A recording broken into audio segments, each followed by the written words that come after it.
cible, on pense a priori aux personnes à mobilité réduite, mais les personnes à mobilité réduite, c'est 2 à 3% des personnes en situation de handicap, c'est vraiment un petit panel. Il faut bien sûr réfléchir beaucoup plus largement. On s'aperçoit que quand on travaille à l'accessibilité des personnes à mobilité réduite, on va aussi renforcer la qualité d'usage pour les personnes qui peuvent avoir des poussettes, pour les personnes qui peuvent être vieillissantes et peuvent avoir des problèmes à se déplacer. Donc c'est sûr que quand on agit sur un type de handicap, on va aussi renforcer la qualité de vie pour tous. Autre exemple, si vous améliorez la signalétique dans une gare, bien évidemment, ça va servir à tous. On a tous envie de pouvoir se repérer facilement dans une gare pour accéder au train qu'on souhaite prendre. On va aussi pouvoir agir sur l'accessibilité numérique. C'est-à-dire que, et là-dessus, même chose, quand vous agissez sur l'accessibilité numérique, vous allez vous poser la question, finalement, de l'accessibilité à l'information de tous, et la manière dont vous allez structurer l'information dans un site va permettre effectivement à ce site d'être plus accessible pour des personnes malvoyantes ou non-voyantes, mais pour l'ensemble des utilisateurs du site internet. Nous avons développé chez Ariane Conseil l'Observatoire Quali-Travail.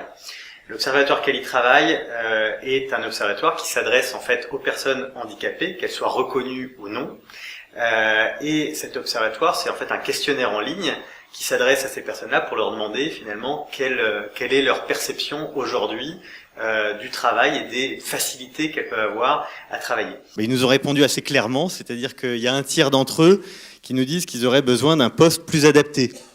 Un poste plus adapté, ça veut dire quoi? Ça veut dire un poste plus accessible, ça veut dire aussi un poste mieux aménagé. Et ce qui est intéressant dans l'observatoire que nous avons mené, c'est qu'on voit qu'il y a un lien direct entre ces questions d'aménagement de la situation de travail et la question de la qualité de vie au travail et la motivation. Donc c'est sûr que quand on agit sur le confort de travail, on agit aussi sur le bien-être des salariés, sur leur performance. Finalement, l'élément de frustration central des personnes en situation de handicap au travail, c'est l'accès à l'évolution professionnelle. C'est-à-dire aujourd'hui, il y a un plafond de verre, on a du mal à évoluer professionnellement. Et ça interroge du coup l'accessibilité de manière plus large que la seule accessibilité du bâti. Ça veut dire que l'accessibilité, c'est aussi l'accessibilité à l'information et à la formation. Et donc c'est vrai qu'il est tout à fait important que les personnes en situation de handicap ne soient pas exclues de l'entreprise parce qu'elles ne peuvent pas participer comme les autres aux réunions, aux formations qui sont organisées.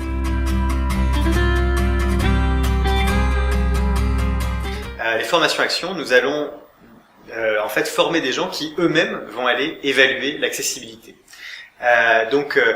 Ces formations actions vont être proposées. Ce qu'on va mettre à disposition des évaluateurs, c'est un guide qui va leur permettre d'évaluer par exemple les circulations horizontales, mais on va aussi essayer d'aiguiser leur regard par rapport aux besoins que peuvent avoir les personnes en situation de handicap.